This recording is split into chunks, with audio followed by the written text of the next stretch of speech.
Sí, gracias, presidente, señor ministro. Sí, quiero compartir con usted tres iniciales preocupaciones de lo que nos ha expresado. Nos dice que el gasoducto sigue siendo importante para el Estado y para el gobierno en particular, ¿no? Al final quiero reiterar en la pregunta. Sin embargo, hay dos temas puntuales.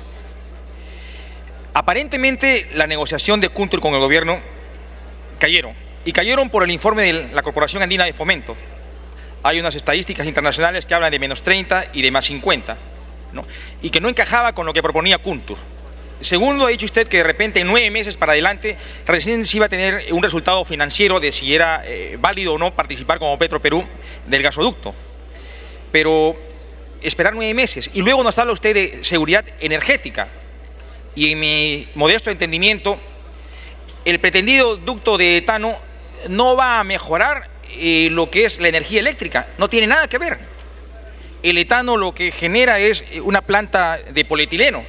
O sea, yo no sé qué hace este tipo de proyecto dentro de un tema mayor que es el tema de seguridad energética.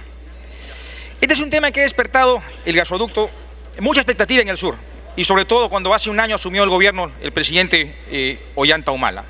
Y hablamos de que es un proyecto transversal, inclusivo, descentralizado y que iba a propiciar una industrialización en toda la macrorregión sur. Transversal, porque usted bien lo ha explicado, surca básicamente toda la sierra de Cusco, Puno, Arequipa y parte de Moquegua.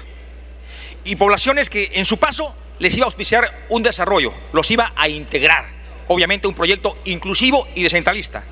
Históricamente se tomaba por primera vez en cuenta a todo lo que es la macrorregión sur y en particular aquellos sectores o regiones que de una u otra manera no eran tomados en cuenta. Es necesario que compartamos todos en el Pleno qué es el gasoducto, qué significa y por qué tanta expectativa ha sembrado. Obviamente va a generar energía termoeléctrica, va a generar cerca de 28.900 puestos de trabajo, va a permitir la instalación de nuevas empresas. En resumidas cuentas, va a generar una nueva dinámica económica y alternativa a esta sobredependencia que tienen algunas regiones respecto al canon y regalías mineras. Sin embargo, debo recordarle, señor ministro, que ustedes como Ejecutivo, en el mes de diciembre de este año, y a iniciativa del Ejecutivo, es que este Pleno aprobó la Ley 29817, por la cual se declara necesidad y utilidad pública la construcción de este ducto, del gasoducto del sur. Y más aún, ahí aprobamos de que Petroperú podía participar en la etapa financiera hasta el 20%. Obviamente seguíamos pensando en el gasoducto del sur. Y entiendo que en esas circunstancias el Ejecutivo tenía bastante claro y definido del significado del gasoducto. Hoy en día nos plantea una propuesta alternativa y es más, se desmerece lo que es la concepción inicial que tenía el gasoducto para nosotros. Es cierto, de repente no va a sustituir al gasoducto, el ducto de etano, pero sí lo va a paralizar. Siendo parte de este ducto, como inicialmente lo aprobó este Pleno en diciembre del año pasado, el Ejecutivo le iba a dar un mayor impulso para que esto finalmente sea una realidad. Y miren la concepción que usted ha dicho, el ducto se lo define como un proyecto integral, ¿de acuerdo? Y sin embargo usted ha dicho de que el gasoducto de etano hoy en día es un proyecto complementario. Digo, si es integral, lo está coberturando todo. Y ahora nos dice usted de que el ducto de etano es un proyecto complementario. O eso no es. Quiere decir que a ese proyecto integral le falta algo, y de ser complementario, ¿qué de complementario, qué de diferente, qué de nuevo, qué de alternativo tiene a esta definición inicial de lo que era el gasoducto para el sur? Y mi preocupación ahonda en algo más, y quiero dejar constancia con mucha claridad. No es que estemos en desacuerdo con el ducto de etano, en absoluto, pero creemos en legítimo derecho de que el gasoducto del sur coberturaba una histórica expectativa de desarrollo integral para toda la macrorregión sur. Pero por otro lado, si finalmente tiene que darse el ducto de etano, que esto sea dentro de todos los cánones de viabilidad financiera y técnica especialmente. Y le reclamo, y se lo he reiterado en visitas personales que he tenido a la Comisión de Energía, ministro, hasta antes del 28 de julio no existía el ducto de etano. Con precisión, Suez Energy en el 2007 presentó un similar proyecto y fue desechado. ¿Por qué? Porque se entendió que un proyecto mucho más viable era obviamente el gasoducto. Se nos ha dicho ya tenemos un perfil, ministro, para comprometernos en un proyecto de esta envergadura, de este tipo de infraestructura, y en la posibilidad de que el Estado invierta hasta 400 millones de dólares, no puedo estar diciendo, ya tengo. Es que los estudios técnicos, las evaluaciones financieras, tengo que tenerlas antes de alcanzar una propuesta de esta magnitud. Y usted está reconociendo que efectivamente recién acaban de culminar un perfil. Creo que detrás de esta propuesta se ha estado trabajando con mucha improvisación. Y le reitero lo dicho en la presentación del acto de investidura. No tenemos una política energética definida, sino todos los peruanos entenderíamos de que este ducto de etano existiría. El 28 de julio, valgan verdades, nos sorprendió. Se nos ha alcanzado el proyecto de ley, y ahí yo quiero ahondar mis comentarios. En la parte de la fundamentación, y se lo he reiterado también hasta en 2 veces, en exposición de motivos, nos dicen que no hay gas y que no hay demanda. O hay gas o hay demanda. En todo caso, no tendría razón de ser el gasoducto. En el artículo 4, con precisión, se nos dice: los proyectos necesarios para incrementar la seguridad energética siempre que estén en posibilidades de operar en forma paralela y conjunta. Seguridad energética y en forma paralela y conjunta. Y yo me pregunto, renglones más abajo dice, ¿no? Un gasoducto comprendido desde el sistema existente hasta Quillabamba, Cusco y Puno. ¿De qué seguridad energética hablamos como ductos paralelos si hasta estos momentos Cusco y Puno no tienen la cobertura a instancia de algún ducto? Nos parece una primera y grave contradicción. Y aún en el extremo de que persista un ducto y se intente construir otro, la demanda no justifica la presencia de 2 ductos, de un doble esfuerzo económico. Una segunda observación respecto al propio proyecto que se nos ha sido alcanzado y que usted está para esclarecernos el día de hoy, es lo establecido en el artículo 6. Declárese de interés nacional la construcción del ducto de etano desde una planta de separación en la costa hasta hacia el sur. La construcción del ducto de etano de una planta de separación. Hay que ser claros.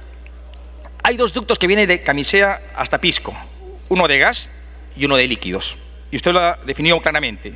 El ducto de gas trae 2 contenidos, un 92% de metano y un 8% de etano.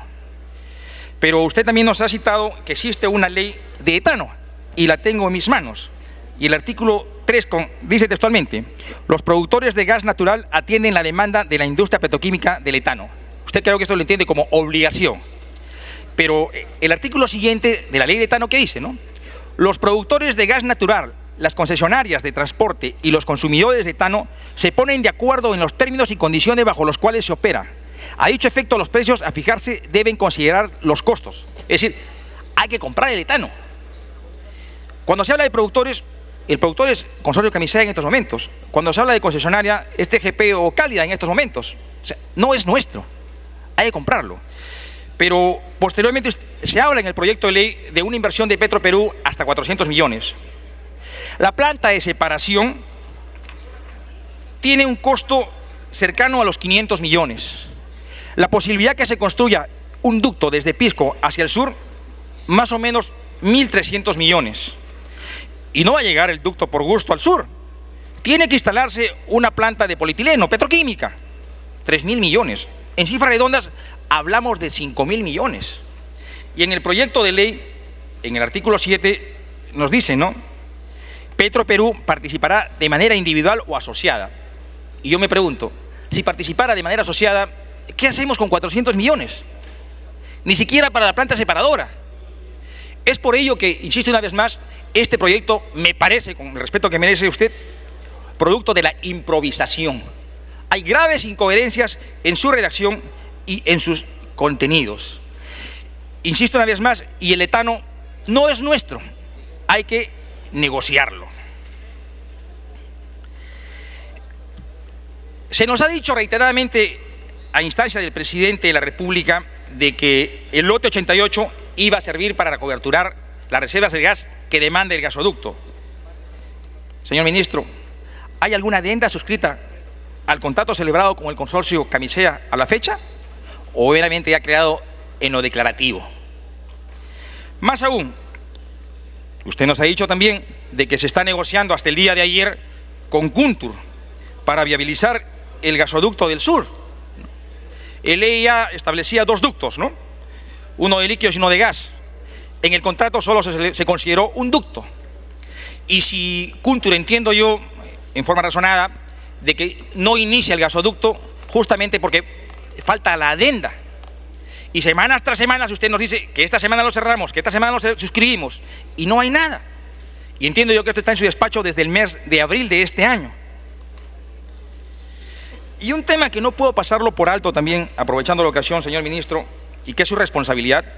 Aurelio Ochoa renunció a Perú Petro, y es una responsabilidad de este Parlamento fiscalizar.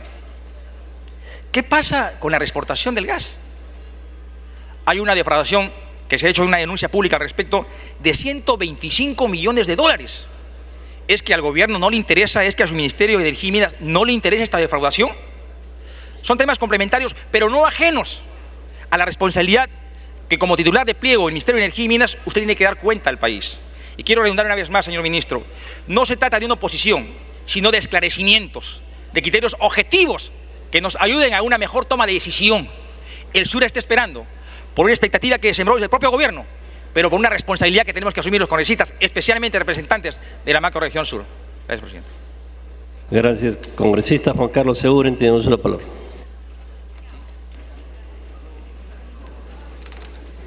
Gracias, presidente.